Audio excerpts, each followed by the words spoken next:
기도하겠습니다. 그리스도 안에 있는 저희들에게 한없이 자비하신 하나님께 감사를 드립니다. 야로도 주께서 우리에게 은혜를 부으실 줄을 믿습니다. 주의 성령의 충만함으로 주의 뜻을 이루는 하루가 되게 하여 주옵소서. 우리의 모든 삶이 하나님께 영광을 돌림으로 우리에게 말할 수 없는 기쁨이 있는 복된 날이 되게 하여 주옵소서. 거룩하신 예수님 이름으로 기도드립니다. 아멘.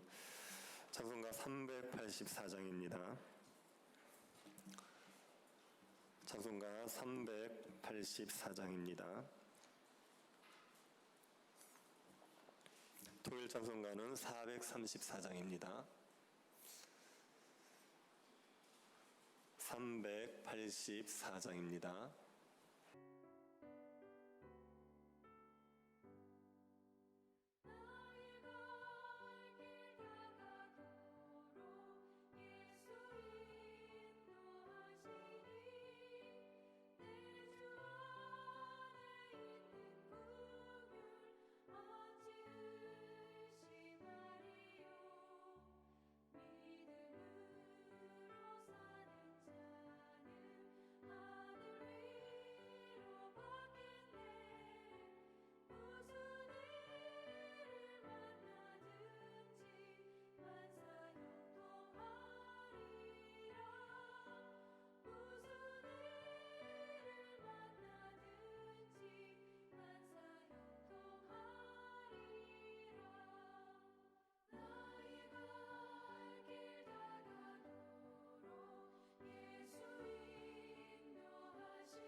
에베소서 4장 7절부터 16절 말씀입니다.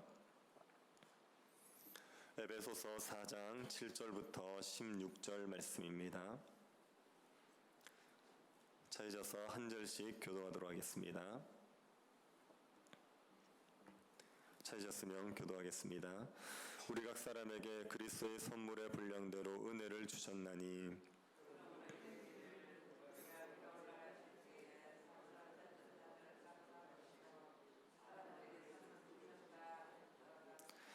올라가셨다 하였은즉 땅 아래 낮은 곳으로 내리셨던 것이 아니면 무엇이냐?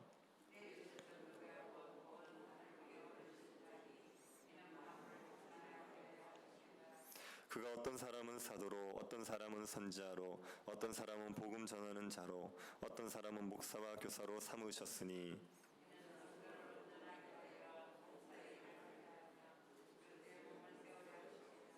우리가 다 하나님의 아들을 믿는 것과 아는 일에 하나가 되어 온전한 사람을 이루어 그리스도의 장성한 분량에 이 충만한 데까지 이르리니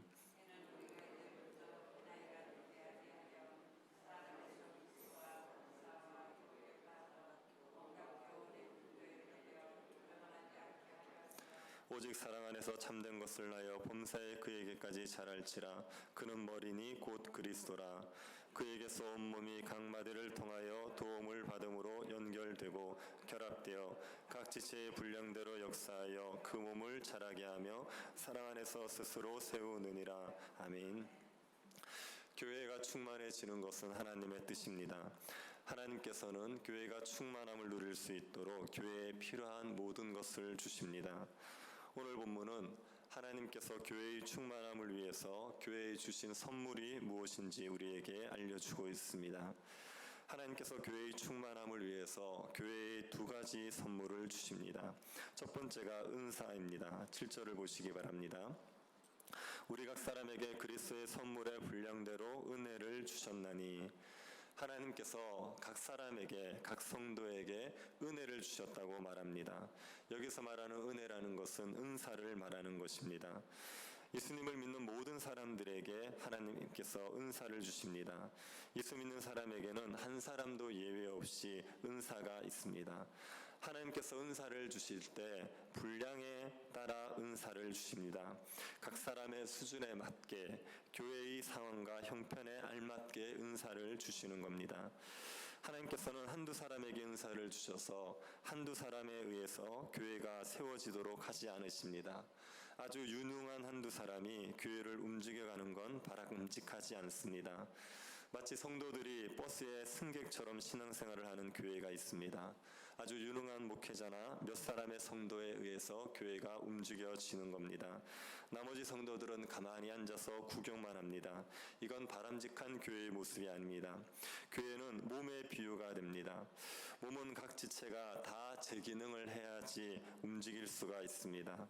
제가 이렇게 설교를 하려면 머리는 생각을 해야 하고 다리는 제 몸을 받쳐야 하고 성대는 음성을 내야 합니다. 저의 온몸이 다 움직여야 제가 설교를 할 수가 있습니다. 교회는 이렇게 몸처럼 움직여야 됩니다. 각자에게 주신 은사를 따라 다 같이 움직여야 함께 함께 교회를 세울 수 있습니다. 그래서 하나님께서는 교회를 세워가기 위해서 필요한 은사를 모든 성도들에게 골고루 나누어 주십니다. 성도들은 그 은사를 가지고 서로 섬기는 겁니다. 사랑으로 섬기면서 온 교회를 충만하게 세워갑니다. 하나님께서 주시는 은사는 다양합니다. 성도들이 다양한 은사를 가지고 교회를 섬깁니다. 교회가 성령 안에서 하나가 되었다고 해서 교인들이 다 똑같아야 되는 건 아닙니다. 모든 교인들을 다 똑같이 만드는 것은 사이비 종교화하는 것이지 기독교는 그렇게 하지 않습니다. 기독교는 다양성을 인정하면서 서로 조화를 이루어 하나됨을 누리는 겁니다. 하나님께서 다양한 은사를 주셔서 그 은사로 서로 조화를 이루면서 교회를 세워가게 하십니다. 하나님께서 교회에 주시는 은사가 어떤 것인지는 고린도 전서 12장과 로마서 12장에 나와 있습니다. 하나님이 교회에 주시는 은사 중에 가르침의 은사가 있습니다. 가르침의 은사는 주로 목회자들이 가집니다. 그런데 성도들 중에도 가르침의 은사를 가진 사람들이 있습니다. 가르침의 은사는 교회를 세워가는데 많이 필요한 은사입니다. 그래서 하나님께서 교회에 가르치는 은사를 많이 주십니다. 구제의 은사도 있습니다. 위로의 은사도 있습니다. 긍휼의 은사도 있습니다. 다스림의 은사를 가진 사람들도 있습니다. 돕는 은사를 가진 사람들도 있고 믿음의 은사, 방언의 은사, 방언 통역의 은사, 병고침의 은사, 복음 전도의 은사, 섬김의 은사, 능력 행함의 은사가 있습니다. 이외에도 많은 은사들이 있습니다. 성경에 기록되지 않은 은사들도 얼마든지 있습니다. 교회를 세워가기 위해서 각양에 필요한 은사를 하나님께서 주시는 겁니다. 성도들은 기본적으로 이런 은사들을 조금씩은 가지고 있습니다. 나는 구제의 은사가 없으니까 나는 구제를 못하겠다 이렇게 말할 수 없습니다. 나는 복음 전도의 은사가 없어서 복음을 전할 수 없다 이렇게 말할 수가 없습니다. 성도들이라면 이런 은사를 조금씩 가지고 있기 때문에 모두가 구제를 하고 복음 전도를 하고 다른 사람을 돕는 일을 해야 됩니다. 그런데 특별하게 잘하는 게 있습니다. 은사가 없는 사람에게는 너무 힘든 일인데 은사가 있는 사람은 쉽게 할 수 있는 일들이 있습니다. 그런 은사를 하나님께서 주신 특별한 은사라고 말하는 겁니다. 여러분에게는 어떤 은사가 있습니까? 여러분에게 어떤 은사가 있는지를 알고 싶으면 마음의 소원을 주시는 대로 교회를 섬겨보는 게 가장 좋습니다. 교회의 필요를 따라서 이것저것 섬기다가 보면 자신에게 어떤 은사가 있는지를 발견하게 됩니다. 그러면 그 은사를 가지고 교회를 꾸준히 섬길 때 여러분이 교회를 통하여서 충만함을 누리고 교회도 충만하게 세워가게 됩니다. 하나님께서는 교회가 하나님을 풍성히 누리고 자라갈 수 있도록 은사를 선물로 주시는 겁니다. 그런데 이 은사를 누구를 통해서 주십니까? 8에서 10절을 보시기 바랍니다. 그러므로 이르기를 그가 위로 올라가실 때에 사로잡혔던 자들을 사로잡으시고 사람들에게 선물을 주셨다 하였도다. 이 구절은 시편 68편 18절을 인용한 것입니다. 이렇게 되어 있습니다. 주께서 높은 곳으로 오르시며 사로잡은 자들을 취하시고 선물들을 사람들에게서 받으시며 반역자들로부터 받으시니 여호와 하나님이 그들과 함께 계시기 때문이로다. 이 시편 68편은 승자나 왕이 포로들에게 예물을 받고 또 전리품을 나누어 주는 것을 말하는 시편입니다. 바울은 시편 68편을 인용하면서 이 승천한 왕이 그리스도다 이렇게 얘기하는 겁니다. 그리스도께서 사탄의 권세를 깨뜨리고 승리하셔서 자기 백성들에게 선물을 나누어 주십니다. 그것이 바로 은사입니다. 그리스도께서 은사를 각 성도들에게 분량에 따라 주시는 겁니다. 모든 성도들이 각자의 은사를 가지고 섬기면 교회는 풍성해집니다. 교회 올 때마다 모든 성도들이 다 풍성함을 누립니다. 교회 성도들이 한 300명이 된다고 합시다. 이 300명이 각자의 은사로 교회를 다른 사람을 섬겨 보십시오. 한 명이 299명을 섬기게 됩니다. 그러면 299명이 나를 섬겨주는 것과 똑같이 되는 거죠. 나도 다른 사람을 섬기면서 기쁘고 다른 사람의 섬김을 받으면서 기쁩니다. 그러면서 교회는 사랑으로 인하여 충만해지는 거죠. 하나님께서는 교회가 충만해질 수 있도록 그리스도를 통해서 각 사람들에게 은사를 허락해 주셨습니다. 그리고 하나님께서 교회에 주신 또 한 가지의 선물이 있습니다. 11절을 보십시오. 그가 어떤 사람은 사도로, 어떤 사람은 선지자로, 어떤 사람은 복음 전하는 자로, 어떤 사람은 목사와 교사로 삼으셨으니 하나님께서 교회의 충만함을 위해서 주신 또 하나의 선물은 교회의 사역자들입니다. 사도, 선지자, 복음 전하는 자, 목사, 교사 이런 사역자를 교회에 선물로 주신 겁니다. 사도는 예수님에게 직접 부름을 받은 자들이지요. 예수님의 제자들, 바울 같은 사람들, 이런 사람들이 사도입니다. 사도는 오늘날 없습니다. 오늘날도 본인이 사도다 이렇게 주장하는 사람들이 가끔 있는데 그런 사람들은 성경적이지 않습니다. 오늘날은 사도라는 직분 자체가 없습니다. 그리고 선지자라는 것은 성령의 직접적인 감동으로 말할 수 있는 사람들을 이야기합니다. 신약 성경에 등장하는 선지자로는 안나와 전도자 빌립의 네 딸 아가보 선지자 등이 있습니다. 이들이 하나님의 말씀을 전했는데 이런 선지자들은 신약 성경이 기록되기 전까지 임시적으로 있었습니다. 신약 성경이 기록되지 않았기 때문에 하나님이 선지자들을 통하여서 임시적으로 말씀하셨지요. 그러나 오늘은 성경이 기록되어 있기 때문에 이런 선지자도 없습니다.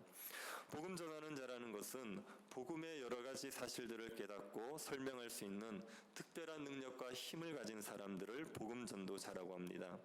이들은 사도를 도와서 복음을 전했던 자들입니다. 디모데와 디도, 빌립 집사 같은 분들이 복음 전도자입니다. 오늘날 복음 전도자는 있을 수 있습니다. 아주 특별한 능력으로 복음을 잘 전하는 사람들이 있습니다. 세계적인 복음 전도자들이 있지요. 그리고 목사와 교사가 있습니다. 목사와 교사는 한 직책입니다. 목사 곧 교사입니다. 목사는 성도를 돌보고 양육하는 자입니다. 그리고 교사는 가르치는 자입니다. 그래서 목회자는 성도들을 돌보고 양육하면서 가르치는 하는 사람이지요. 하나님께서 지역교회에 주신 직분은 목사 곧 교사 이 직분이 있습니다. 모든 교회들은 하나님께서 주시는 이 목사, 곧 교사를 통하여서 돌봄을 받게 되어 있지요. 하나님께서 교회 목사를 세우시는 이유가 있습니다. 12절을 보시겠습니까? 이는 성도를 온전케 하여 봉사 일을 하게 하며 그리스도의 몸을 세우려 하심이라. 이게 목사가 해야 될 일입니다. 성도를 온전케 한다는 것은 목적에 부합되도록 하기 위해서 어떤 부족한 점을 보완하고 잘못된 부분을 고치고 조정한다는 의미가 있습니다. 성도들의 부족한 점을 보완해주고 잘못된 부분들을 바로잡아 주는 것이 목사의 역할입니다. 예수를 처음 믿고 나면 영적으로 어린아이가 됩니다. 어떻게 신앙생활을 해야 하는지를 잘 모르고 어떻게 교회를 섬겨야 하는지를 잘 모릅니다. 그러면 그것을 목사가 차근차근 가르쳐 주는 겁니다. 그러면서 온전해지도록 돕습니다. 온전해지면 성도는 뭘 해야 됩니까? 봉사의 일을 하는 겁니다. 자기 은사를 가지고 교회를 섬기는 겁니다. 봉사를 할 수 있는 사람이 성숙한 사람입니다. 섬김을 받는 사람이 성숙한 사람이 아니라 섬기는 사람이 성숙한 사람입니다. 성도들은 온전해져서 봉사의 일을 할 수 있어야 합니다. 그러면 그리스도의 몸이 세워지죠. 모든 성도들이 각자의 은사로 서로 섬길 때 그리스도의 몸이 세워집니다. 교회가 서로를 내 몸처럼 사랑하며 충만함을 누릴 수 있습니다. 목사가 성도를 온전케 하는 사역을 감당해야 되는데 성도를 온전케 하자면 어떻게 해야겠습니까? 13절 보시겠습니까? 우리가 다 하나님의 아들을 믿는 것과 아는 일에 하나가 되어 온전한 사람을 이루어 그리스도의 장성한 분량이 충만한 데까지 이르니니. 목사는 성도들이 그리스도를 믿는 것과 아는 일에 하나가 되게 해야 합니다. 그리스도에 대한 믿음을 가지고 그리스도를 알아가게 하는 일이 목사가 해야 될 중요한 사역입니다. 그래서 하나님의 말씀을 가르치는 목회자를 교회에 세우실 때는 말씀을 가르치는 일에 전념하라고 목회자를 교회에 세우시는 겁니다. 그렇게 목회자가 열심히 가르쳐서 성도들을 하나되게 그리스도를 믿는 것과 아는 일에 하나되게 만들어야지 교회의 분열을 막을 수 있습니다. 교회가 분열할 때 다른 이유 때문에 자꾸 싸운다고 생각하는데 결국은 그리스도를 믿는 것과 아는 일에 하나가 되지 않아서 자꾸 싸우는 겁니다. 교회에서 제가 다투는 분들, 다툼이 있을 때 이런저런 얘기를 한 번씩 들어보지요. 그러면 양쪽이 다 자신들이 의롭다고 생각합니다. 자기들이 진리 위에 서 있다고 생각합니다. 내가 믿는 예수님이 이런 분인데 왜 이렇게 하지 않느냐? 또 저쪽에서는 내가 믿는 예수님은 이런 분인데 왜 이렇게 하지 않느냐? 그래서 믿는 바가 다르니까 서로 자꾸 싸우는 겁니다. 교회의 분열은 가르침이 다를 때 오게 되어 있습니다. 같은 가르침을 배워서 같이 알고 같이 믿으면 분열이 일어나지 않습니다. 그런데 여기저기서 조금씩 듣고 와서 각자 알고 있는 것이 다르면 그러면 교회가 하나됨을 누릴 수가 없는 거죠. 그래서 목사는 모든 성도들이 예수 그리스도를 믿는 것과 아는 일에 하나가 되게 만드는데 전념을 기울여야 됩니다. 그렇게 성도들이 예수 그리스도를 믿는 것과 아는 일에 하나가 되지 않습니까? 그러면 어떤 일이 일어납니까? 14절 한번 보시겠습니까?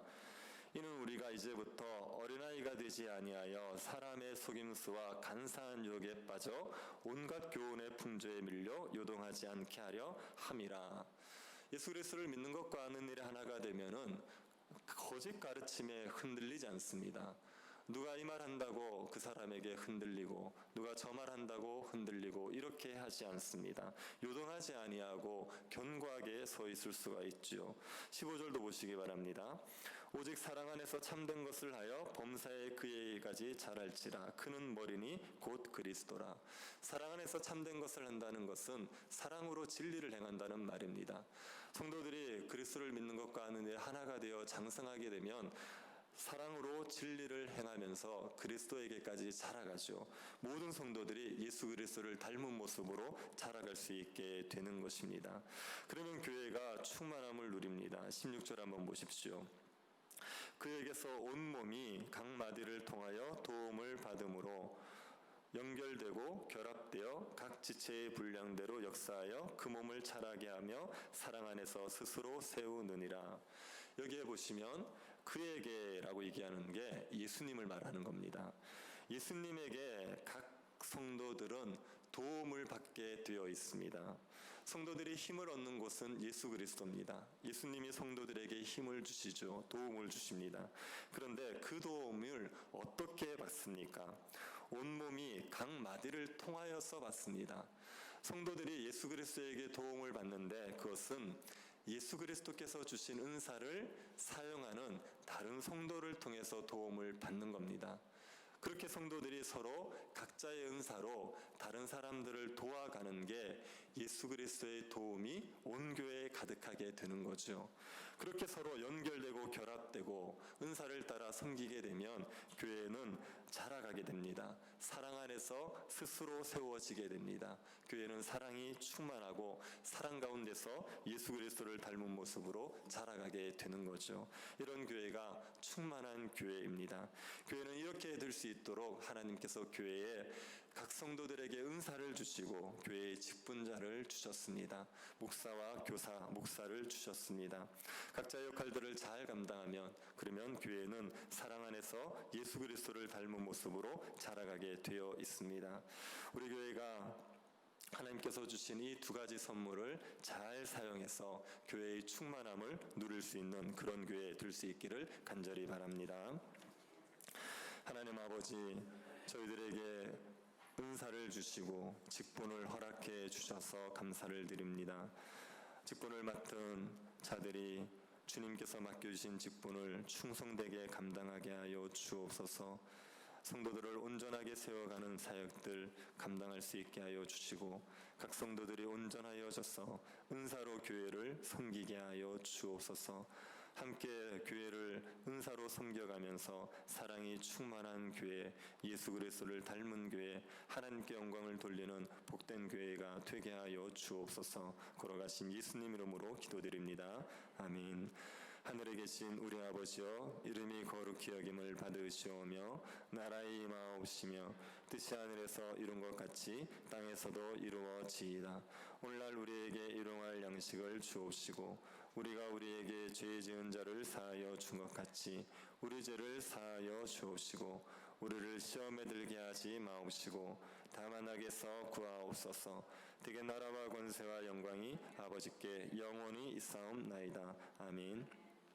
교회가 하나님의 아들을 믿는 것과 아는 일에 하나가 될 수 있도록 예배당 이전의 문제를 통하여서 하나님의 말씀을 더욱 열심히 배우는 그런 교회 될 수 있게 해달라고 기도해 주십시오.